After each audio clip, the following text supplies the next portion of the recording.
total and complete love to this woman, and she goes off and marries, on her 18th birthday, the most famous movie star in the world. Chaplin was 53 going on 54. The headlines all over the world. Salinger found out that he lost her by reading about it in the newspaper. He was humiliated in front of everyone. He was very upset about this. He did speak about this. You could feel this anger. You could feel this terrible anger about his rejection, her rejection of him. For the rest of his life, Salinger was haunted by the love affair that he could have had that didn't happen.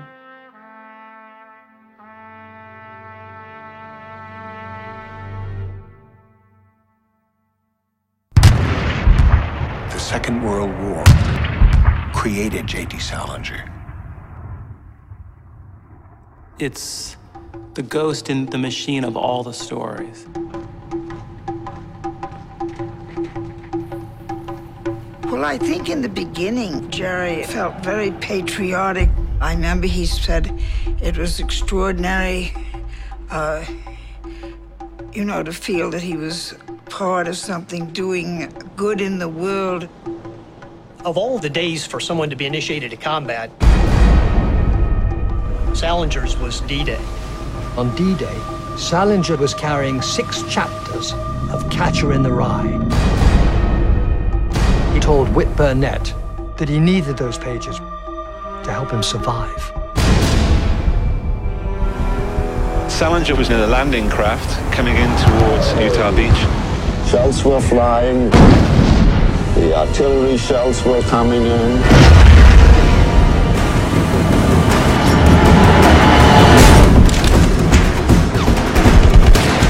I lost my first man by a sniper.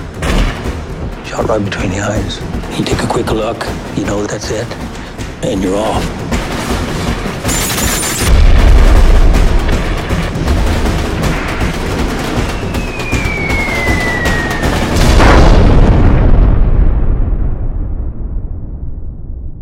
At the end of the day, you can sit back and, man, Hoagie's gone.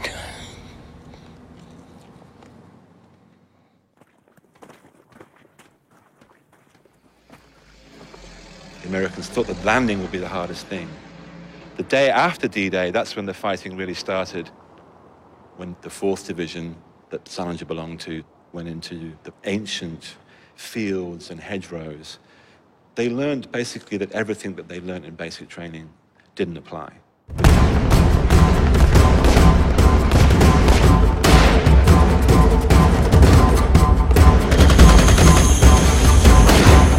Every field was going to cost them 20, 30 guys.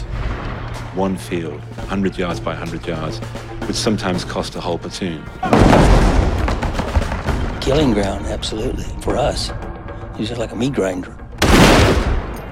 That's where our casualty rate began to climb tremendously.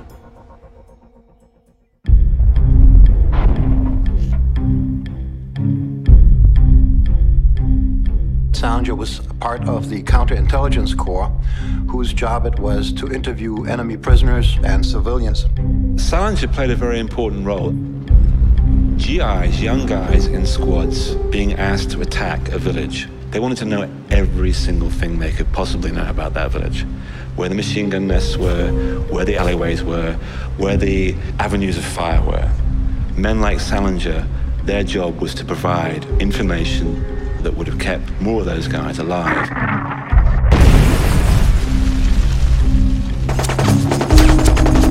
He had a lot of latitude to move behind and near the enemy lines, to understand the culture, to understand the people, to understand what war did to the local people. It was a more intellectual, probing war for him than the average grunt. My dad was actually 21 when he met Mr. Salinger, and Mr. Salinger was 25, so he's 4 years his senior. And they were in the Counterintelligence Corps. The 4 gentlemen you see here, Mr. Salinger, Mr. Altris, Mr. Keenan, and my father, Paul Fitzgerald, they refer to each other as the 4 Musketeers. They corresponded for nearly 65 years. And there's really a bond. My dad used to comment that Altruis and Keenan would say there was really no time for us to do anything because we always had to stop for Salinger to sit by the roadside working on his short stories or his novel. And my father took the only photo that anybody's ever seen of Salinger writing The Catcher in the Rye.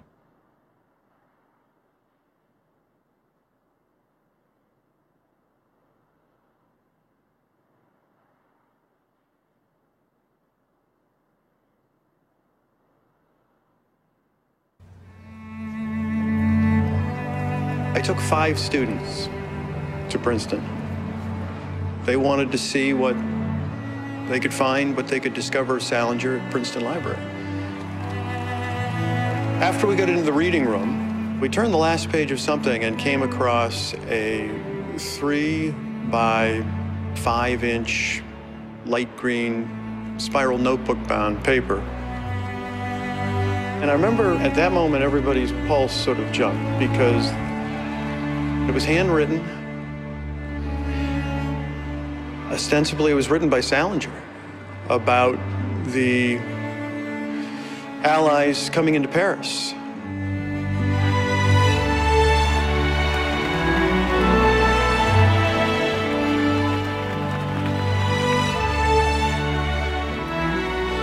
He talked about driving in the Jeeps into Paris and the Parisians holding their babies up for the Americans to kiss.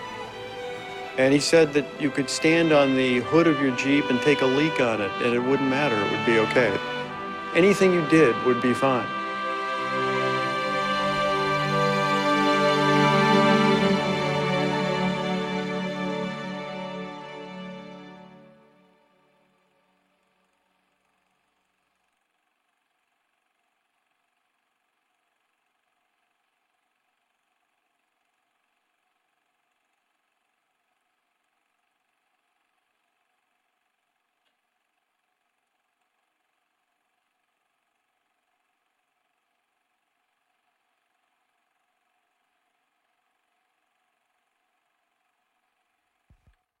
I think one of the great stories of literary history. When we next met after Daytona was in the spring, when I was in New York with my family. I was 14, and I can remember exactly what I had on. I had a little tan suit on with little white gloves and a little straw hat. And we were walking down the street, and the straw hat blew off. And I thought, oh, how embarrassing. And he went tearing down that street, laughing and chortling. He came back and formally gave me my hat, which was a little bit bashed, and put it back on my head.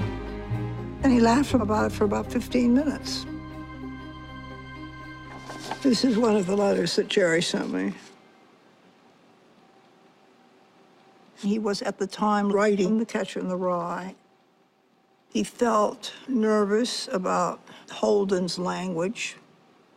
He was worried about how it was going to be received by people, particularly people he loved.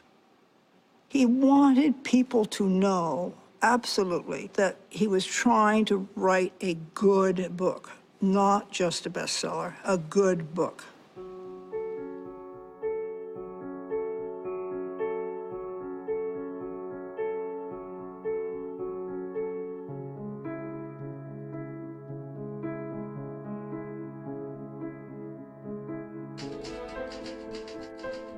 George Orwell once said that writing a book is a horrible, exhausting struggle. One would never undertake such a thing if one were not driven by some demon.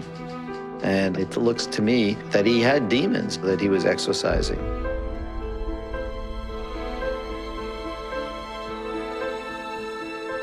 He came home and wrote about this adolescent at war with society.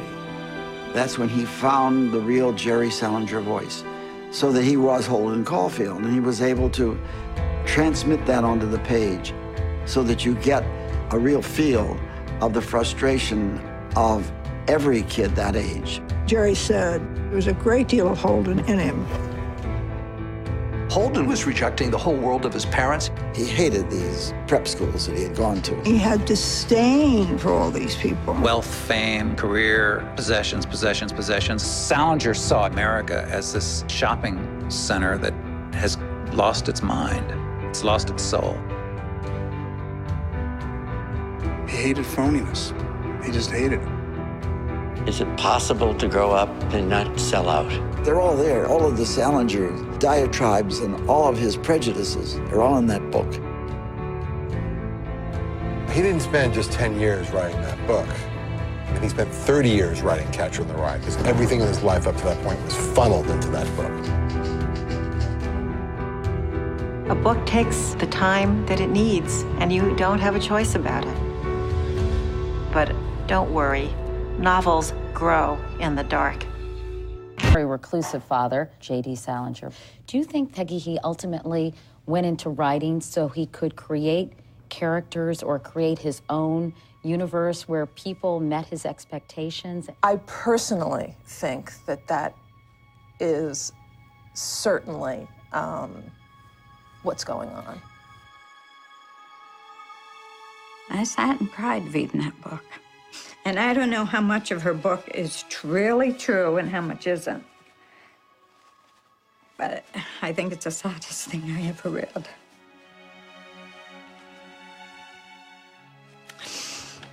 Guess we shouldn't have gone on that. Sorry. Matthew Salinger told me that the picture that his sister painted of growing up in a Salinger household was nothing like his memories of childhood. And he was quite adamant about that. How would you characterize the relationship you have with your father today? Oh, that's easy. None. None.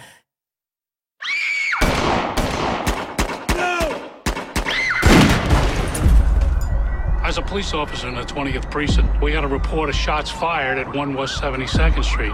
That's the Dakota. I just couldn't wait till those police got there. I didn't know what to do. I took the Catcher in the Rye out of my pocket.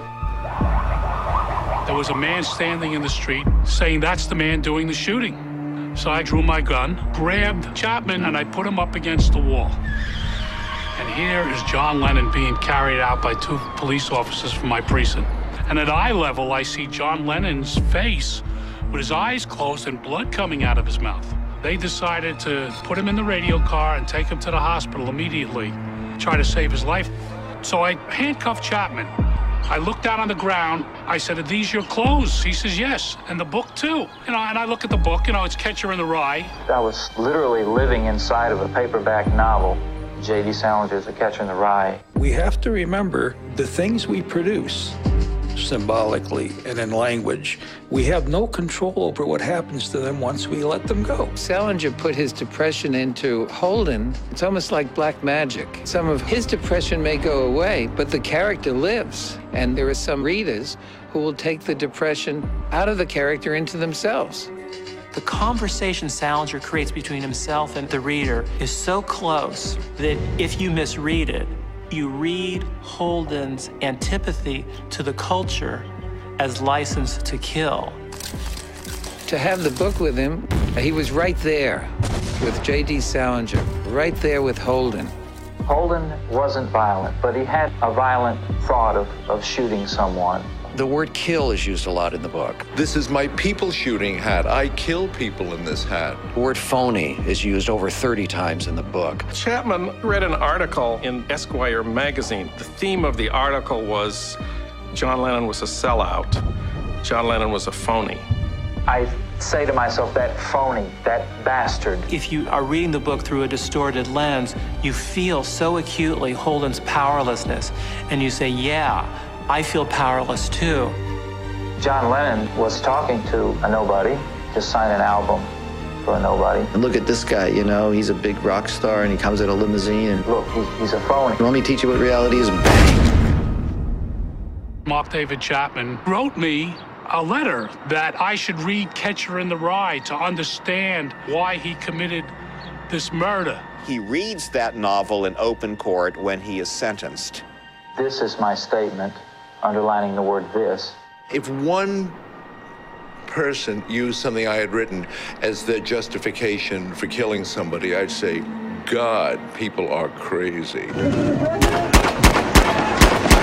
didn't end with the death of John Lennon, and that's, you keep paying for this over and over when you hear of the death of a celebrity, and maybe they've got the Catcher in the Rye, as John Hinckley did. Young Hinckley, the whiz kid who shot Reagan, and his press secretary said, if you want my defense, all you have to do is read Catcher in the Rye. Rebecca Schaeffer was expecting a script to be delivered to her for Godfather 3. Rebecca Schaeffer came to the door. She fell. Among the pieces of evidence was a copy of Catcher in the Rye. But if 3 people used something I had written as justification, I would really be very, very troubled by it. It's not the one, it's the series of 3.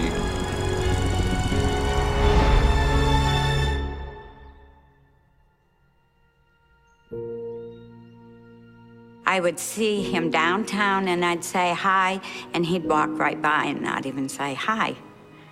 And I knew him well.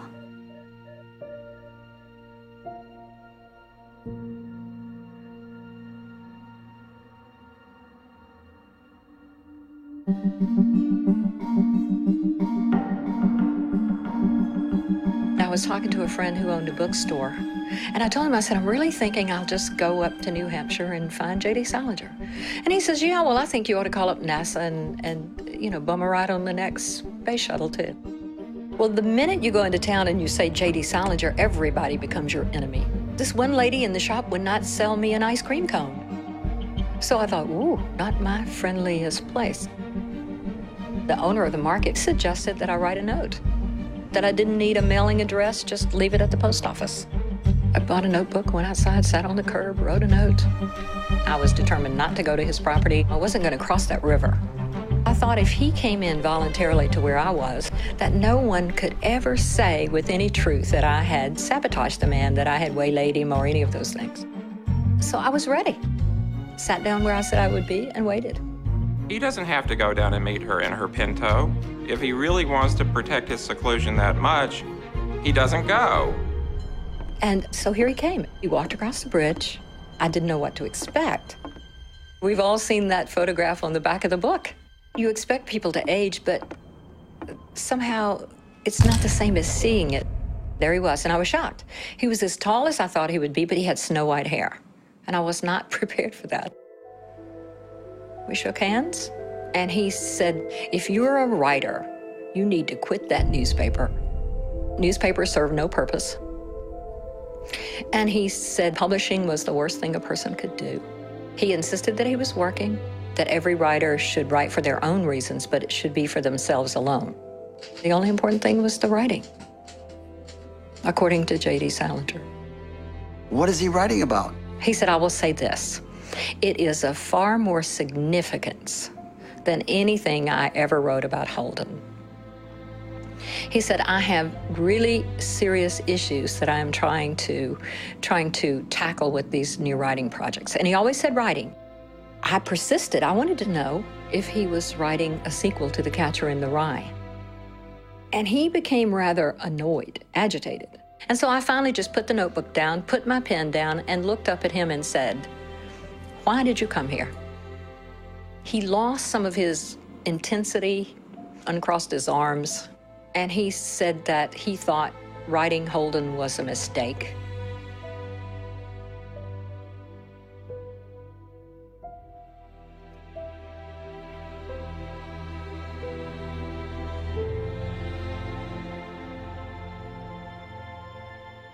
It meant he couldn't live a normal life. His children suffered. Why couldn't his life be his own?